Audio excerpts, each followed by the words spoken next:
السلام علیکم ورحمۃ اللہ وبرکاتہ۔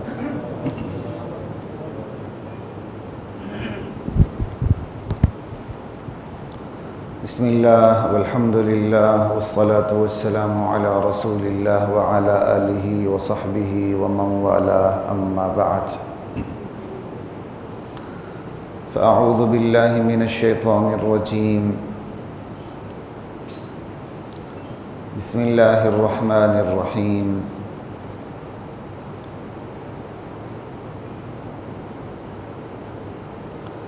یا ایہا الذین آمنوا توبوا الی اللہ توبۃ نصوحا، اے وہ لوگو جو ایمان لا چکے ہو، اللہ کے حضور خالص توبہ کرو، پلٹ آؤ، ایسی خالص توبہ جو تمہیں بھی خالص کر دے، ایسی نتھری اور صافی توبہ جو تمہاری روح و بدن کو صاف کر دے، مصفی روح و بدن ہو، اور ایسی توبہ جو تمہیں جھوٹ سے پاک کر دے، سچی توبہ، اور ایسی توبہ جو نصیحت آمیز ہو تمہارے لیے بھی، تمہارے علاوہ تمہاری توبہ دیکھنے والوں کے لیے بھی، تمہاری توبہ کا مشاہدہ کرنے والوں کے لیے بھی۔ ایسی توبہ کر دو جو تمہاری روح کو، تمہارے بدن کو، پھٹی ہوئی روح کو، ادری ہوئی روح کو رفع کر دے، سیدھے بالکل برابر کر دے، جو گناہوں کی وجہ سے پامال ہو چکے تھے۔ ایسی توبہ کرو جو قبولیت خداوندی کی شراب سے سیراب ہو جائے اور تمہارے روح و بدن کو سیراب کر دے، اور ایسی توبہ کرو جو تمہیں مسلسل یاد دہانی کراتی رہے، ٹوکتی رہے گناہ سے، اور نیکی پر تمہیں ابارتی رہے، جس کی سرشت میں نصیحت ہو تمہارے لیے بھی، تمہارے علاوہ کے لیے بھی۔ یہ وہ 11 معانی ہیں جو میں نے آپ کے سامنے رکھے گزشتہ نشست میں۔ توبوا الی اللہ توبۃ نصوحا۔ قاری صاحب یار میری شراب لے آؤ۔ توبوا الی اللہ توبۃ نصوحا، یہ شراب برا لفظ نہیں ہے، اس کے لیے برا بن گیا، ورنہ تو قرآن نے شراب بنتا نہیں بنا دے۔ ہمیں اسے کوئی ڈر نہیں لگتا، ہمیں ماں بہن کی گالیاں بھی ملتی ہیں اور آپ جیسے ساتھیوں سے دعائیں بھی ملتی ہیں۔ میں تو ماں بہن کی گالیوں کو بھی ڈیلیٹ نہیں کرتا تاکہ آئینے میں تصویر نظر آتی رہے، کبھی تو شرمندگی ہو۔ اوہ لا الہ الا اللہ۔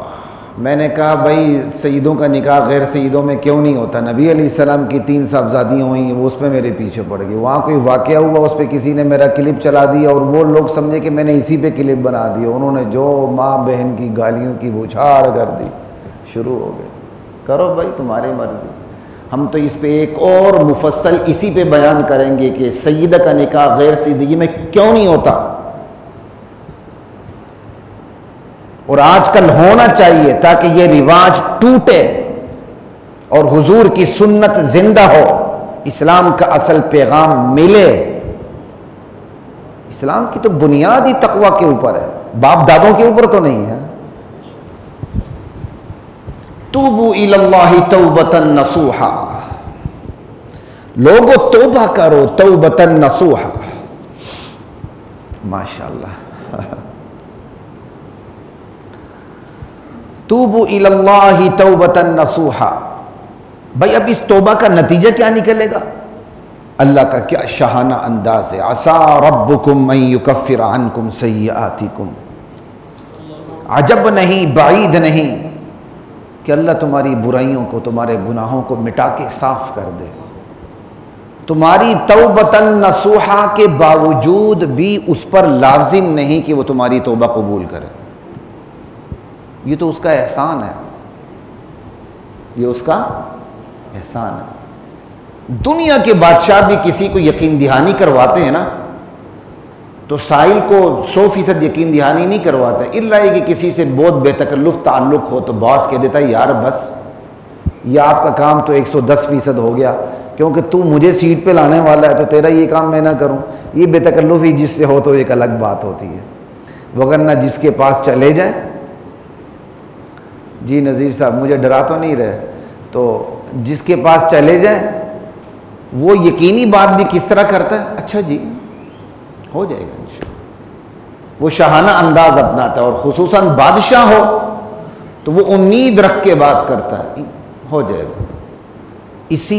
اسی انداز کو اللہ نے یہاں اپنایا ہے، بادشاہانہ انداز کو۔ توبہ کر لو، عجب نہیں کہ اللہ تمہارے گناہ معاف کر دے۔ پھر اصول بھی آ گیا اس کے اندر کہ توبہ معاف کرنا اللہ پہ لازم نہیں۔ عسیٰ ربکم ان یکفر عنکم سیئاتکم ویدخلکم جنات تجری من تحتها الانہار، تمہیں وہ ایسی باغات میں داخل کرے گا جس کے نیچے نہریں بہتی ہیں، دودھ کی، شہد کی، پانی کی، شرابن طہورا کی، ہر چیز کی۔ وہ تو قادر نہریں بھی تو مختلف ہیں نا، صرف پانی کی تو نہیں۔ ہم جب بھی نہر کا نام سنتے تو پانی ہی یاد آتا ہے، وہاں تو دودھ اور شہد کی نہریں۔ اللہ اکبر، اللہ مجھے اور آپ کو نصیب فرمائے۔ بھائی کب ملیں گی؟ کہ یوم لا یخزی اللہ النبی والذین آمنوا معہ، یہ دودھ کی، شہد کی، پانی کی، شرابن طہورا کی نہریں، وہ باغات میں جس کی نیچے یہ نہریں چلتی ہوں گی، ٹھیک، یہ تب اس دن ملیں گی جس دن اللہ اپنے نبی کو اور اپنے نبی پر ایمان لانے والوں کو رسوا نہیں کرے گا، باقی سب کو رسوا کر دے گا، باقی سب کو رسوا کر دے گا، اپنے نبی کو اور اپنے نبی پر ایمان لانے والوں کو رسوا نہیں کرے۔ اس دن یہ نہریں ملیں گی، اس دن یہ باغات ملیں گے، اس دن تم داخل ہوگے ایسی جنتوں میں، ایسی باغات میں۔ یوم لا یخزی اللہ النبی والذین آمنوا معہ، یہ سب توبہ کی نتائج ہیں، یہ پورا رکوع توبہ کے نتائج پر مشتمل ہے۔ اصل میں قرآن کریم ایسی بلیغ کتاب ہے نا، اللہ کا کلام ہے، یقین جانے یہ ایک پہلو پہ ہاتھ رکھیں، اس پہلو کی روشنی میں وہ تمام آیات موتی کی طرح کیا کہتے ہیں پروتی چلی جاتی ہیں۔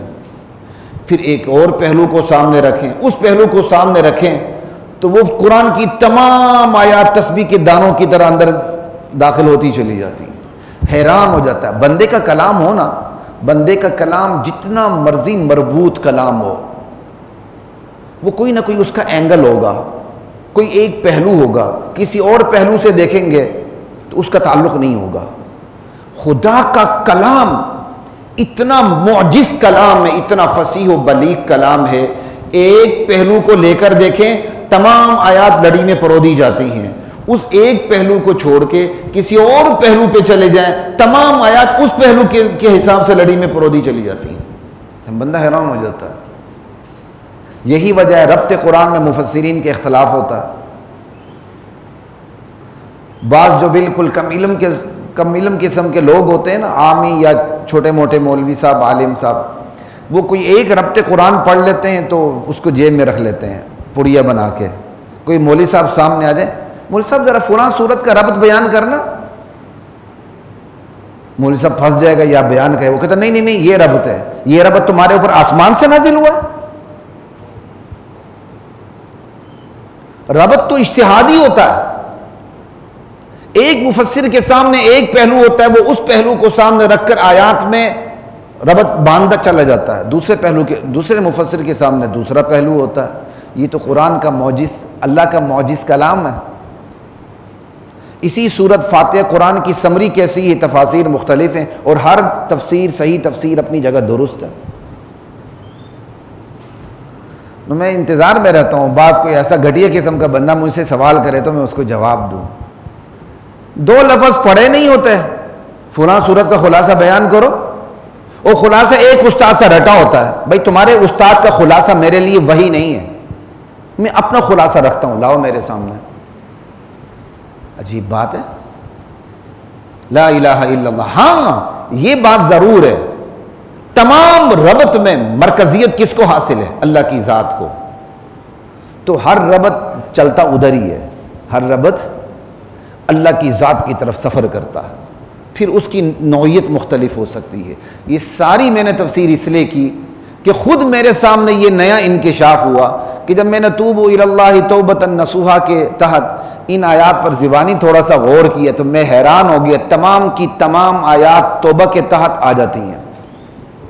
ساری آیات، بلکہ شاید اس سے اچھی طریقے سے کہیں اور فٹ ہی نہیں ہوتی جس طرح توبے کے تعلق کے تحت فٹ ہوتی ہے.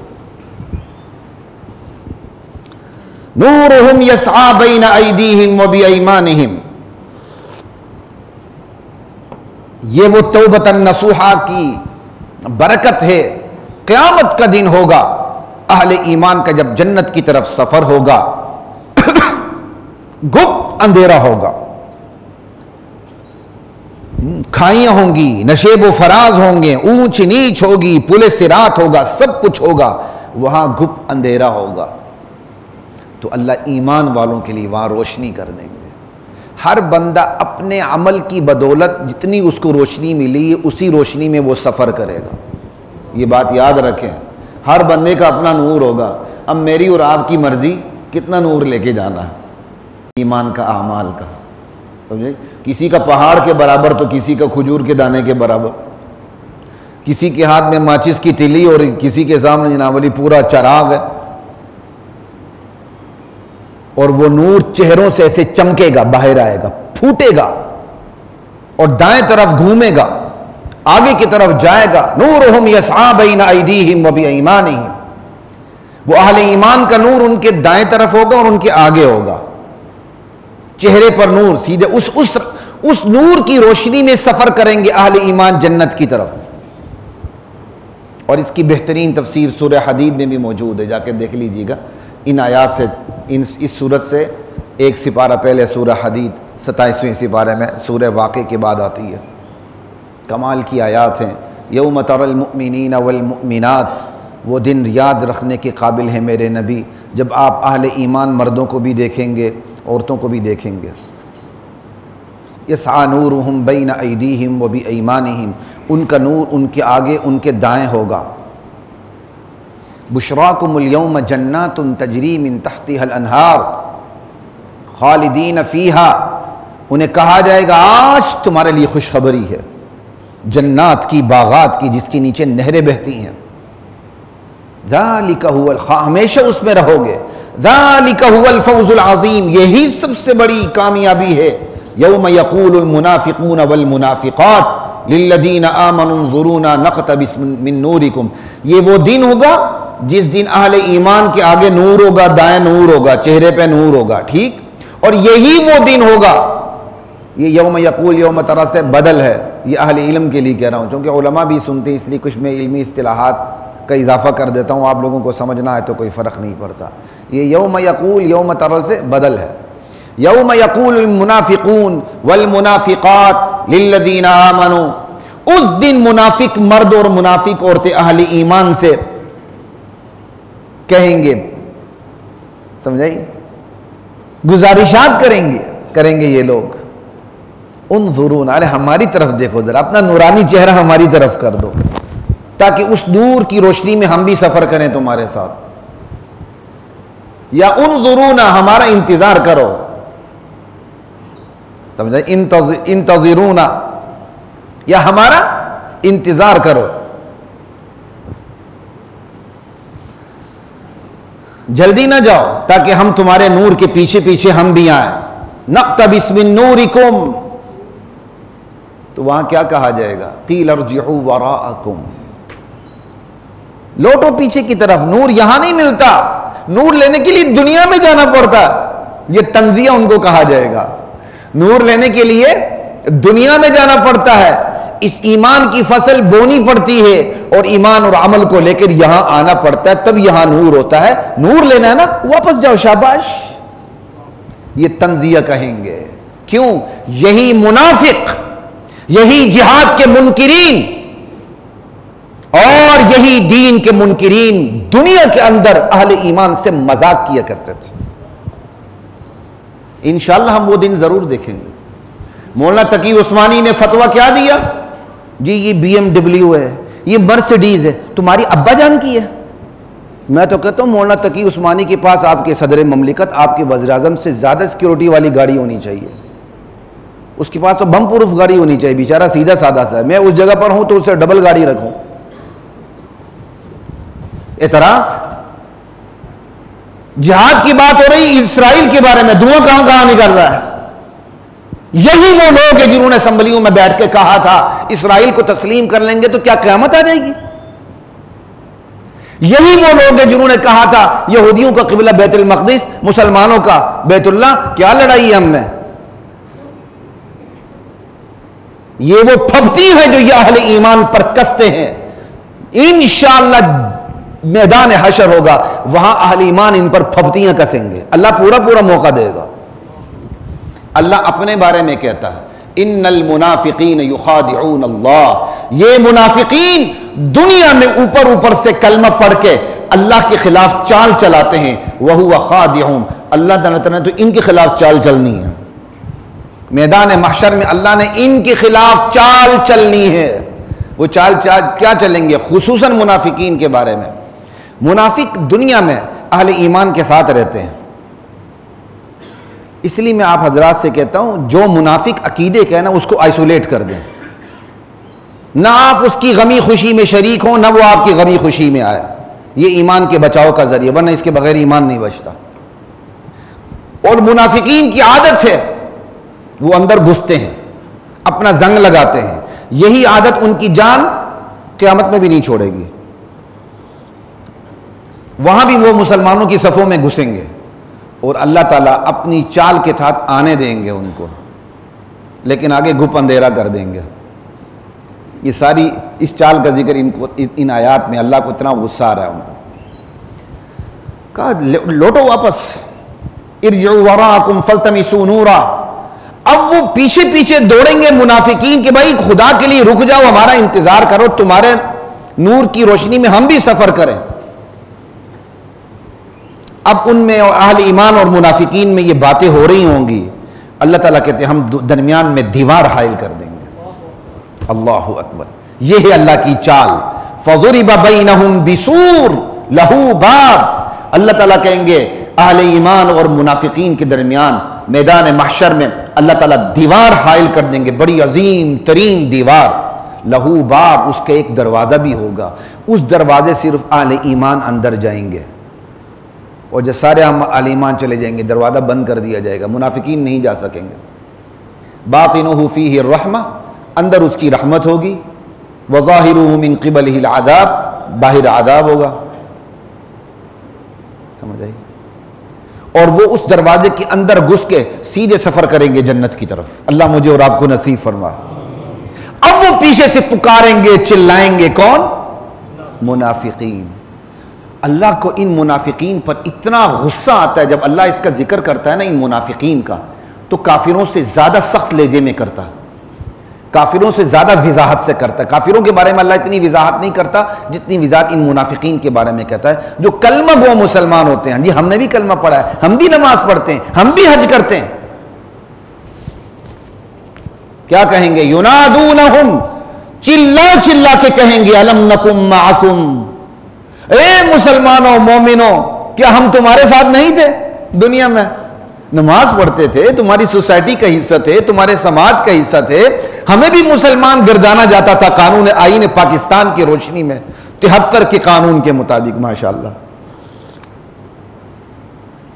الم نکم معکم، کیا ہم تمہارے ساتھ نہیں تھے؟ اہل ایمان کیا جواب دیں گے؟ قالوا بلا، تھے، بالکل تھے، ولکنکم فتنتم انفسکم، لیکن تم نے اپنی جانوں کو خود ہلاکت میں ڈالا۔ کیسے؟ اوپر سے اسلام، اندر سے کفر۔ وَتَرَبَّصْتُمْ، تم تو ہمیشہ ہمارے بارے میں گردش زمانہ کا انتظار کرتے رہے کہ کب وہ موقع آئے گا یہ مسلمان پیسے جائیں گے، بغداد میں، تونس میں، لبنان میں، بیروت میں، عراق میں، یمن میں، ہر جگہ، شام میں۔ تم تو ہمیشہ ہمارے خلاف گردش زمانہ کا انتظار کرتے رہے کہ کب یہ پیسے جائیں۔ وَتَرَبَّصْتُمْ، اور ہمیشہ تم نے دنیا کا وزن دیکھا، تم صرف تماشائی بن کے دیکھتے تھے کہ کس طرف وزن باری ہے۔ ہمارا وزن باری ہو، ارے ہم بھی تو مسلمان ہیں، اور اگر ہمارا وزن کمزور ہو جائے کافروں کے ساتھ کھڑے ہو جائیں۔ وَارْتَبْتُمْ، تم ہمیشہ شک کا شکار رہے اللہ کی توحید کے بارے میں، رسول کی رسالت کے بارے میں، خاتم النبیین کی ختم نبوت کے بارے میں، آخرت کے بارے میں، اور اللہ کے نبی کی سب سے بڑی جماعت صحابہ کے بارے میں، پورے دین کے بارے میں۔ وَارْتَبْتُمْ شکوک کا شکار رہے۔ یہی تمہاری بیماری تھی جس نے تمہیں ایمان لانے نہیں دیا۔ قرآن کی آیات پڑھ رہا ہوں، کوئی کہانی نہیں سنا رہا آپ کے سامنے۔ وَغَرَّتْكُمُ الْأَمَانِيُّ، تمہاری جھوٹی تمناؤں نے تمہیں فریب دیا، موت تک تمہاری جھوٹی تمنائیں تمہیں فریب دیتی رہیں۔ اوے ہمیں بچانے والے بڑے ہیں، ہمارے بڑے بڑے مشکل کشا ہیں، ہمارے بڑے بڑے حاجت روا ہیں، ہم نے بڑے بڑے دستگیر پال رکھے ہیں، نماز پڑھے نہ رکھیں، پڑھے نہ پڑھیں، روزہ رکھے نہ رکھیں، کلمہ صحیح آتا ہو یا نہ آتا ہو، عقیدہ توحید، ختم نبوت پر ایمان، صحابہ کی عظمت دل میں ہو نہ ہو، ہم نے کچھ ایسی شخصیات پال رکھی ہیں کہ ان کے ہاتھ میں ہاتھ دے دیا ہے، ہم تو جائیں گے جنت میں۔ وَغَرَّتْكُمُ الْأَمَانِيُّ حَتَّى جَاءَ أَمْرُ اللَّهِ، موت تک یہ جھوٹی آرزویں، امیدیں، تمنائیں تمہیں فریب دیتی رہیں۔ حَتَّى جَاءَ أَمْرُ اللَّهِ وَغَرَّكُمْ بِاللَّهِ الْغَرُورُ، یہاں تک کہ اللہ کا حکم آ گیا موت کا، اور وہ شیطان دھوکے باز تمہیں دھوکہ دیتا رہا۔ غرور یہاں بھی صفت مشبہ کا صیغہ ہے، اس کا مطلب یہ ٹرانزٹیو ورب سے بھی صفت مشبہ آ سکتا ہے، علماء نوٹ کر لیں۔ ہمارے عموماً یہی سمجھا جاتا ہے صفت مشبہ ان ٹرانزٹیو ورب سے آتا ہے، فعل لازم سے آتا ہے۔ قرآن کی یہ آیت بتاتی ہے کہ ٹرانزٹیو ورب سے بھی آتا ہے۔ یہ کچھ ساتھیوں کو سمجھنا ہے، فرق نہیں پڑتا، میں پچھلی جو میں کچھ بات کر چکا ہوں، تو چونکہ میں بار بار کہہ رہا ہوں کہ یہ بیان علماء بھی سنتے ہیں تو ان کے لیے میں نے ایک بات کر دی۔ وَغَرَّكُمْ بِاللَّهِ الْغَرُورُ فَالْيَوْمَ لَا يُؤْخَذُ مِنْكُمْ فِدْيَةٌ، آج تم سے کوئی تاوان نہیں لے جائے گا، تمہیں تاوان لے کے، فدیہ لے کے تمہیں چھوڑ دیا جائے۔ یہ منافقین کی آیت میں حق میں واضح آیت ہے کہ یہ کافروں کے ساتھ ان کا حشر ہے۔ وَلَا مِنَ الَّذِينَ كَفَرُوا، نہیں کافروں سے تاوان لے کے چھوڑا جائے گا۔ مَأْوَاكُمُ النَّارُ، تمہارا ٹھکانہ جہنم ہے۔ آگے سنیں، ہِیَ مَوْلَاكُمْ، یہ دوزخ ہی تمہاری مولا ہے۔ تم نے دنیا میں اللہ کے علاوہ دوسروں کو مولا بنایا، تم نے دنیا میں اللہ کو مولا بنایا ہوتا، آج وہ اللہ تمہاری خبر گیری کرتا۔ چونکہ دنیا میں تم نے اللہ کے علاوہ ہزار لوگوں کو مولا بنایا تھا، لہٰذا آج جہنم تمہاری مولا ہے، تمہاری اچھی خبر گیری کرے گی۔ ہِیَ مولاکم، یہ قرآن پڑھ رہا ہوں، کان کھول کے سن لیں، جا کے پڑھیں قرآن۔ لا الہ الا اللہ وَبِئْسَ الْمَصِيرُ، بہت برا ٹھکانہ ہے جہنم۔ أَلَمْ يَأْنِ لِلَّذِينَ آمَنُوا أَن تَخْشَعَ قُلُوبُهُمْ لِذِكْرِ اللَّهِ، کیا اہل ایمان پر یہ وقت نہیں آیا کہ وہ اللہ کی ذکر سے ان کے دل پگھل جائیں؟ وَمَا نَزَلَ مِنَ الْحَقِّ، قرآن کے سامنے اترے ہوئے حق کے سامنے وہ جھک جائیں۔ وَلَا يَكُونُوا كَالَّذِينَ أُوتُوا الْكِتَابَ، اور ان لوگوں کی طرح نہ ہو جائیں جن کو ان سے پہلے کتاب دی گئی تھی، مِن قبل فَطَالَ عَلَيْهِمُ الْأَمَدُ، لمبا عرصہ گزر گیا اور یہ اس لمبے عرصے میں کفر و نفاق کے اندر پڑے رہے، اس کا نتیجہ کیا نکلا؟ توبہ نہ کرنے کا نتیجہ کہ ان کے دل سخت ہو گیا۔ یہ ہے وہ نتیجہ میں جو توبہ کی طرف لا رہا ہوں۔ لمبا عرصہ بندہ گناہوں میں پڑا رہے، توبہ نہ کرے، تو قرآن کی آیت کے مطابق اس کا دل سخت ہو جاتا ہے۔ فقست قلوب، اس لیے حضرات محترم، میرے سمیت ہر بندہ گناہ گار ہے، میں آپ میں کچھ زیادہ ہی گناہ گار ہوں گا، اس لیے جب بھی گناہ ہو، اگر گناہ نہیں چھوڑتا تو توبہ کیوں چھوڑتے ہیں؟ کم سے کم دل سخت تو نہ ہو نا۔ قرآن کی آیت بتاتی ہے کہ بندہ توبہ نہ کرے اور اس پر لمبا عرصہ گزر جائے تو دل سخت ہو جاتا ہے، پھر وہ بندہ پھر توبہ بھی نہیں کرتا، پھر وہ احکام اسلامی کا مذاق ہی اڑاتا ہے۔ جب بھی کوئی بات ہو ان کو پھپتیاں کستی آتی ہیں اور کچھ بھی نہیں آتا ان کو۔ یہ وہ نتیجہ ہوتا ہے، حرام کھا کھا کے اٹھ کے پورے دریائی گھوڑے بن کے اور آگے سے بکواس کرنا جہاد کے خلاف۔ وَكَثِيرٌ مِّنْهُمْ فَاسِقُونَ، یہی وجہ ہے کہ ان میں سے بہت بڑی تعداد پھر فاسقوں کی ہو گئی۔ جب توبہ نہ کی دل سخت ہو گئے اور ان میں اکثریت فاسقوں کی ہو گئی۔ ہم سے پہلے جن کو کتاب دی گئی ان کے بارے میں اللہ کہہ رہے ہیں۔ پھر آتا ہوں اسی سورۃ تحریم کی طرف جن کی آیات کے بارے میں آپ سے بات کر رہا تھا۔ اب یہ اپنے نور میں جا رہے ہوں گے، ادھر منافقین کے پاس نور ہوگا ہی نہیں، ٹھیک ہے۔ اب اہل ایمان گھبرا جائیں گے، ہمارے پاس نور تو ہے، پیچھے یہ چلا رہے ہیں منافقین ہم اپنے نور میں ہمیں بھی چلاؤ، کہیں ایسا نہ ہو کہ ہمارا نور بجھ جائے۔ اللہ سے دعا کریں گے ربنا اتمم لنا نورنا، یا اللہ ہمارے نور کو کامل ہی رکھ، بجھنا نہ دے، اس کو جنت میں داخل ہونے تک اس کو بجھنے نہ دے، اور اپنی کامل مغفرت ہمیں عطا کر دے۔ ربنا اتمم لنا نورنا واغفر لنا، یا اللہ ہمیں بخش دے، انک علی کل شیء قدیر، مولا تو ہر چیز پہ قادر ہے۔ دنیا میں تو ہمارا عقیدہ تھا، اب ہم نے مشاہدہ کر لیا۔ اللہ اکبر۔ توبہ، اب آگے دیکھیں توبہ سے اگلی آیت بھی اسی پر، یا ایھا النبی جاہد الکفار والمنافقین واغلظ علیہم، اے نبی چونکہ یہ اہل ایمان پلٹ کے آ چکے ہیں توبہ کی طرف، تو یہ جو پلٹ کے آنے والوں کو حکم ہے اور نبی کو حکم ہے کہ کفار کے خلاف جہاد کرنا ہے، منافقین کے خلاف جہاد کرنا ہے، اور ان پر سختی کرنی، نرمی نہیں کرنی، ان کا ٹھکانہ جہنم ہے۔ وبئس المصیر، بہت برا ٹھکانہ ہے۔ اب آگے 4 عورتوں کی مثال دی جا رہی ہے، وہ بھی توبہ کے اوپر منحصر ہے، کیونکہ یہ توبہ کرنے والے ہی جہاد کریں گے نا۔ وہ جہاد وہی کرتا ہے جو کامل اللہ کی طرف پلٹ آتا ہے، جو کامل اللہ کی طرف پلٹے نا وہ تذبذب کا شکار ہو تو وہ کہاں جہاد کرے، وہ تلوار کیسے ہاتھ میں لے سکتا؟ اللہ کے لیے جہاد وہی کرے گا، تلوار وہی ہاتھ میں لے گا جو اللہ کی طرف پلٹ کے آ چکا ہو، ورنہ کسی کی کیا مجال ہے کہ وہ سوئی کی چبھن بھی برداشت کرے۔ ضرب اللہ مثلا للذین کفروا امرأۃ نوح وامرأۃ لوط، اللہ کافروں کے لیے مثال بیان کرتا 2 نبیوں کی 2 بیویوں کی، نوح علیہ السلام کی بیوی، لوط علیہ السلام کی بیوی، دونوں بیویاں اہل بیت میں سے، اہل بیت ہوتے ہی بیویاں،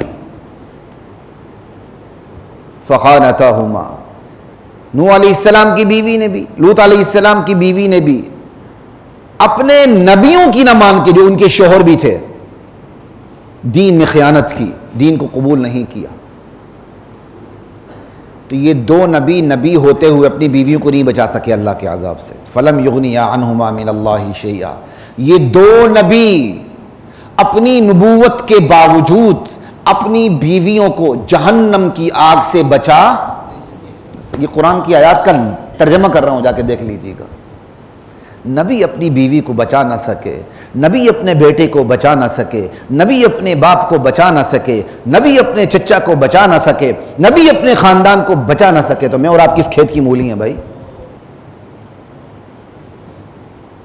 وقیل ادخلوا النار مع الداخلین، تو یہ 2 عورتیں انہوں نے توبہ نہیں کی، نبی سمجھاتے رہے کہ توبہ کر کے ایمان میں داخل ہو جاؤ تمہارا بیڑا پار ہو جائے گا، نبی کے سمجھانے کے باوجود انہوں نے توبوا الی اللہ توبۃ نصوحا پہ عمل، نتیجہ یہ فٹ ہو گئی قرآن کی آیت۔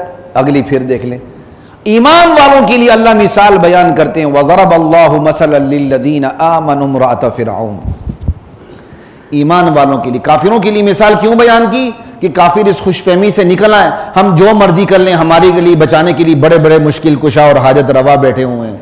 تو نبی اپنی بیوی کو بچا نہیں سکا تو کوئی اور مشکل کشا کسی کو کیسے بچائے گا؟ اس کے لیے توبہ کرنی پڑتی ہے۔ اور اللہ اہل ایمان والوں کے لیے مثال بیان کرتے ہیں فرعون کی بیوی کی۔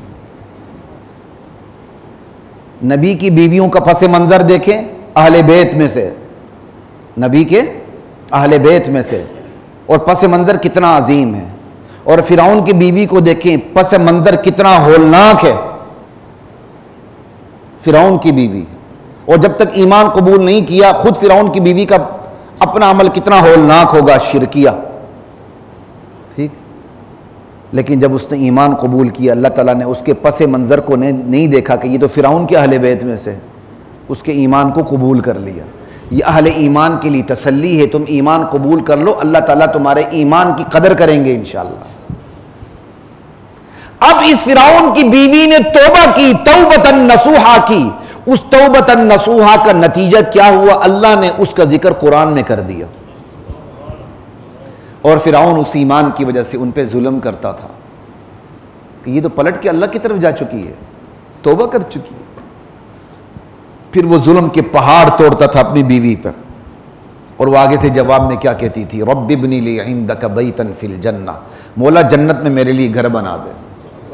وَنَجِّنِي مِن فِرْعَوْنَ وَعَمَلِ، فرعون کے اس ظلم سے مجھے نجات دے دے، وَنَجِّنِي مِنَ الْقَوْمِ الظَّالِمِينَ، اس ظالم قوم سے مجھے نجات دے دے۔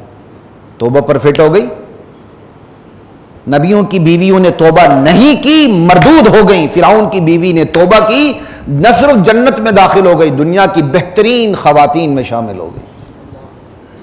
اور آخری آیت حضرت مریم کے بارے میں، وَمَرْيَمَ ابْنَتَ عِمْرَانَ الَّتِي أَحْصَنَتْ فَرْجَهَا فَنَفَخْنَا فِيهِ مِن رُّوحِنَا وَصَدَّقَتْ بِكَلِمَاتِ رَبِّهَا وَكُتُبِهِ وَكَانَتْ مِنَ الْقَانِتِينَ۔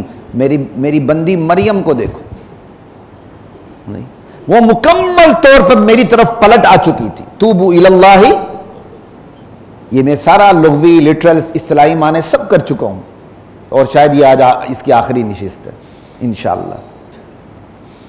یہ بندی میری طرف پلٹ چکی تھی، توبہ نصوحہ کر چکی تھی، اسے دنیا سے کوئی غرض نہیں تھی۔ دین کے لیے دنیا سے غرض ہے، دنیا کے لیے دنیا سے غرض۔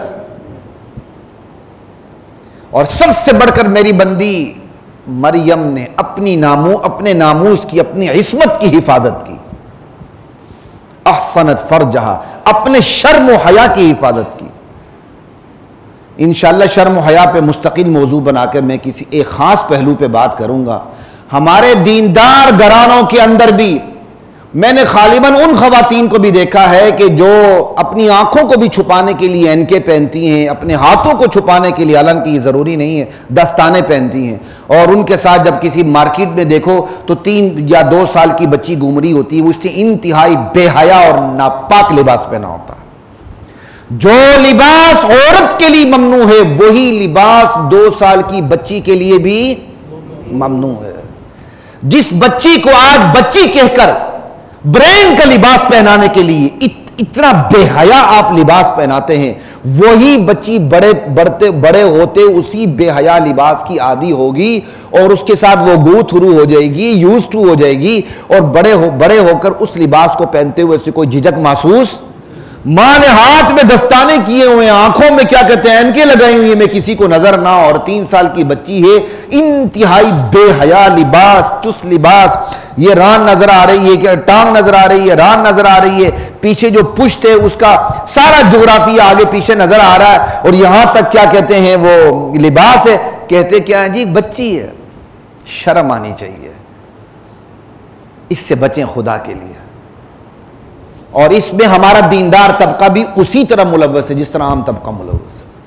اللہ اپنے بندی مریم کی تعریف کرتے ہوئے کہتے ہیں میری بندی مریم کی سب سے بڑی خوبی یہ تھی کہ اس نے اپنے شرم و حیا کی حفاظت کی تھی، میرے احکام کی اس نے تصدیق کی تھی، وہ میری بڑی اطاعت گزار بندی تھی، وہ میری طرف مکمل طور پہ پلٹ چکی تھی، اور اس کے پلٹنے کا نتیجہ یہ ہے کہ میں نے قرآن میں اس کا یہ تمام کی تمام آیات توبوا الی اللہ توبۃ نصوحا کی طرح کے عنوان سے ایک دوسرے سے جڑی ہوئی ہیں۔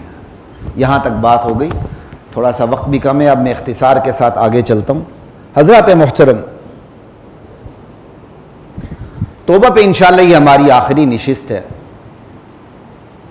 دنیا دار الامتحان ہے، آزمائش کی جگہ ہے۔ لامالہ جب بندہ امتحان دے رہا ہوتا ہے، آزمائش ہو رہی ہوتی ہے تو کچھ غلطیاں بھی تو کرتا ہے، غلطیاں بھی تو ہوتی ہیں، اور اللہ کی رحمت نے ان غلطیوں کی تلافی کی گنجائش رکھی ہے۔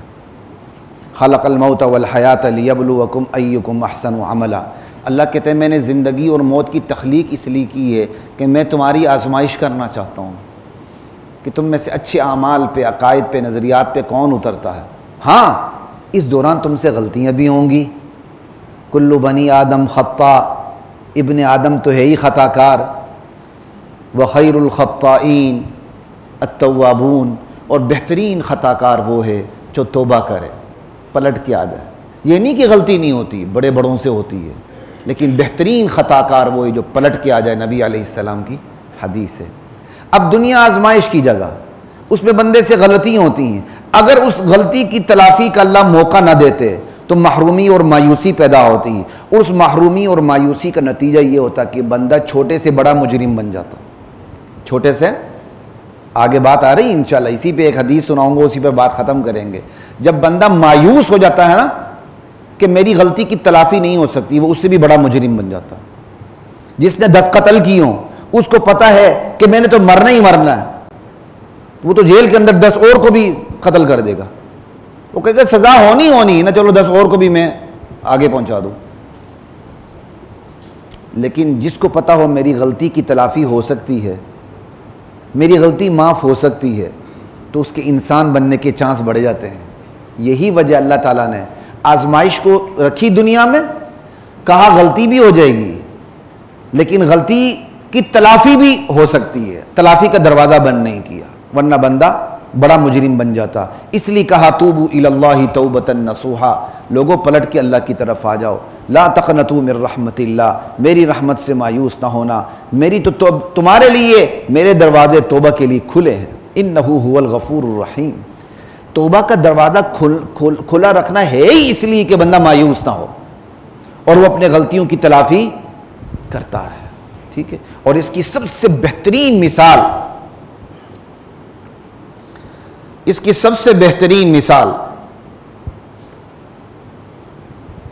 اس کی سب سے بہترین مثال خود حدیث میں موجود ہے، سنیے، صحیح حدیث ہے۔ عن ابی سعید الخدری رضی اللہ تعالی عنہ قال ان النبی صلی اللہ علیہ وسلم قال، حضرت ابو سعید خدری رضی اللہ تعالی عنہ روایت کرتے ہیں کہ نبی کریم صلی اللہ علیہ وسلم نے ارشاد فرمایا، کان فی من کان قبلکم رجل، تم سے پہلی امتوں میں ایک شخص گزرا ہے، قتل 99 نفسا، اس نے 99 قتل کیے تھے۔ کتنے؟ تم میں سے پہلی امتوں میں ایک ایسا شخص گزرا ہے جس سے 99 قتل کیے تھے۔ فسأل عن اعلم اہل الارض، اس نے لوگوں سے پوچھا کہ اس وقت زمین میں سب سے بڑا عالم کون ہے؟ فدل علی راہب، لوگوں نے ایک درویش راہب کے بارے میں بتا دیا کہ فلاں بندہ بیٹھا ہوا ہے۔ راہب اسے کہتے ہیں جو گوشہ نشینی اختیار کرے اور اللہ کو یاد کرتا رہے۔ لوگوں سے غلطی یہ ہوئی کہ اس کو راہب کی طرف بھیج دیا، عالم کی طرف نہیں بھیجا، عبادت گزار کی طرف بھیجا۔ بندہ اچھا تھا لیکن عالم نہیں تھا، عبادت گزار تھا، اچھا تھا، نیک بندہ تھا۔ فدل علی راہب، لوگوں نے اس کو ایک عبادت گزار کی طرف بھیج دیا، رہنمائی کی۔ فاتا، وہ اس عبادت گزار کے پاس پہنچا اور پھر اس نے اس سے کہا کہ میں نے 99 قتل کیے ہیں، فہل لہ من توبہ، کیا میرے لیے کوئی توبہ ہے؟ اس نے جا کر کہا میں نے 99 قتل کی ہیں، میرے لیے کوئی توبہ کی گنجائش ہے؟ فقال اللہ، اس نے کہا نہیں، اس نے اسے بھی قتل کر دیا۔ یہ ہوتی ہے غلطی کی تلافی، بندہ سمجھے کہ میرے لیے چیپٹر کلوز ہو چکا ہے، وہ مزید مایوس ہو جاتا ہے اور مایوسی میں اس سے بھی بڑا مجرم بنتا ہے۔ اس نے اسے بھی قتل کر کے سینچری پوری کر لی، اور 100 پورے کر لی اس نے، فکمل بہ 100، 100 قتل کر دی۔ اب اس بیچارے عبادت گزار نے 2 غلطیاں کی۔ ایک غلطی تو یہ کی کہ اس نے اللہ کی رحمت کو محدود کر دیا، اور دوسری غلطی یہ کی کہ پوچھنے والے کو مایوس کر دیا۔ اب اس نے 100 قتل کی ہے، اس نے دوبارہ لوگوں سے پوچھا، کوئی بہت بڑا کنٹوٹا ہوگا نا کہ 100 قتل کر کے بھی کوئی اسے پوچھنے والا نہیں ہے، ٹھیک ہے۔ پھر اس نے سوال کیا، فسأل عن اعلم اہل الارض، کہ زمین کا سب سے بڑا عالم کون ہے مجھے بتا دو۔ فدل علی رجل عالم، پھر لوگوں نے اسے ایک عالم کی طرف رہنمائی کر دی کہ وہاں جاؤ، وہ بہت بڑا عالم دین ہے۔ وہ اس کے پاس پہنچا، وہاں جا کے اس نے کہا انہ قتل 100 نفس، اس نے جا کر اپنے بارے میں بتایا کہ میں نے 100 قتل کی ہیں۔ فہل لہ من توبہ، کیا میرے لیے کوئی توبہ کی گنجائش موجود ہے؟ اس نے کہا فقال نعم، ہاں گنجائش موجود ہے۔ اور اس نے آگے سے اتنی بڑی بات کر دی، وَمَن يَحُولُ بَيْنَهُ وَبَيْنَ التَّوْبَةِ، تمہارے اور توبہ کے درمیان حائل کون ہو سکتا ہے؟ چاہے تم نے 100 قتل کیے ہیں، معاف کرنے والا اوپر ہے، قانون ساز تو وہ ہے نا، تمہارے اور توبہ کے درمیان رکاوٹ کون بن سکتا ہے؟ ایک تو اس کو امید دلا دی کہ تمہاری توبہ قبول ہو سکتی ہے، اور پھر اس پر بس نہیں کیا بلکہ کہا انطلق الی ارض کذا و کذا، فلاں سرزمین پہ جاؤ، فإن بها اناسا وہاں اللہ کے نیک بندے موجود ہیں، یعبدون اللہ، جو شب و روز اللہ کی عبادت کرتے ہیں، اس کی اطاعت میں اپنی زندگی گزار رہے ہیں۔ فاعبد اللہ معہم، ان کے ساتھ جا کر اللہ کی عبادت میں اپنی زندگی لگا دو۔ ولا ترجع الی ارضک، اپنی سرزمین کی طرف واپس نہ جاؤ۔ فإنها ارض سوء، وہ برے ماحول کی جگہ ہے۔ جس علاقے سے تمہارا تعلق ہے وہ کوئی اچھا علاقہ نہیں ہے، تم یہ علاقہ چھوڑ دو، ہجرت کر لو، فلاں علاقے میں چلے جاؤ، وہاں کے لوگ نیک ہیں، اللہ کی عبادت کرتے ہیں، تم عبادت گزاروں کے ساتھ مل کے وہاں اللہ کی عبادت کرو، انشاءاللہ اللہ تمہیں معاف کر دے۔ یعنی اس نے نہ صرف امید دلائی بلکہ سلوشن بھی دیا، بلکہ کہ تمہیں توبہ کے لیے اس ماحول کو چھوڑنا پڑے گا جہاں تم سے گناہ ہو رہے ہیں۔ اب میرے پاس موقع نہیں اس پہ بات کرنے کا، خود ہی سمجھ لیں۔ اگر میں توبہ کر رہا ہوں اور توبہ مجھ سے بار بار ٹوٹتی ہے تو مجھے توجہ دینی چاہیے کہ میری توبہ کیوں ٹوٹتی ہے، کس بھائی کی وجہ سے، کس دوست کی وجہ سے، کس دکان کی وجہ سے، کس ماحول کی وجہ سے، کس سوسائٹی کی وجہ سے، کس گرد و پیش ہم نشینی کی وجہ سے، اٹھک بیٹھک کی وجہ سے، کس مجلس کی وجہ سے جہاں میں بیٹھتا ہوں رات دن گپوٹیشن میں رہتا ہوں۔ بس اس انوائرمنٹ کو، اس ماحول کو چھوڑنا ہوگا پکی توبہ کرنے کے لیے۔ بات سمجھ آ رہی ہے؟ اتنی بات کافی، میں آگے چلتا ہوں۔ اب وہ چل پڑا اس کے مشورے پر اس سرزمین کی طرف۔ حتی اذا نصف الطریق، اب اس بات کو غور سے سنیے گا، جب اس نے آدھا راستہ طے کر لیا، آدھے سے مراد آدھا ہی ہے کیونکہ اس پر ساری بات آگے آ رہی ہے۔ جب اس نے آدھا راستہ طے کر لیا، اتاہ الموت، اس پر موت آ گئی۔ موت آنے سے مراد موت کے آثار آ گئے، جیسے بندے کو ہارٹ اٹیک ہوتا ہے، بندہ گر پڑتا ہے، اپنے آپ کو گھسیٹنے لگتا ہے، جو بھی ہے۔ جب اس پر موت کے آثار آ گئے تو عذاب کے فرشتے بھی آ گئے اور رحمت کے فرشتے بھی آ گئے، اور دونوں فرشتوں میں جھگڑا ہو گیا، دونوں قسم کے فرشتوں میں۔ عذاب کے فرشتے کہنے لگے ہم نے اس کی روح قبض کرنی، رحمت کے فرشتوں نے کہا ہم نے اس کی روح قبض کرنی ہے۔ یہ کوئی میں الف لیلہ کی کہانی نہیں سنا رہا ہوں، یہ صحیح احادیث ہے، صحیح ستہ کی کتابوں میں یہ حدیث موجود ہے۔ رحمت کے فرشتوں نے کہا جاء تائبا مقبلا بقلبہ الی اللہ تعالی، ارے اس کی روح ہم نے قبض کرنی ہے، کیونکہ یہ اللہ کی طرف مکمل طور پر خلوص دل کے ساتھ پلٹ کے آ چکا تھا۔ اگرچہ ابھی اس ماحول میں نہیں گیا، یہ مکمل طور پر پلٹ کے آ کے اس نے اپنا سفر شروع کر دیا تھا۔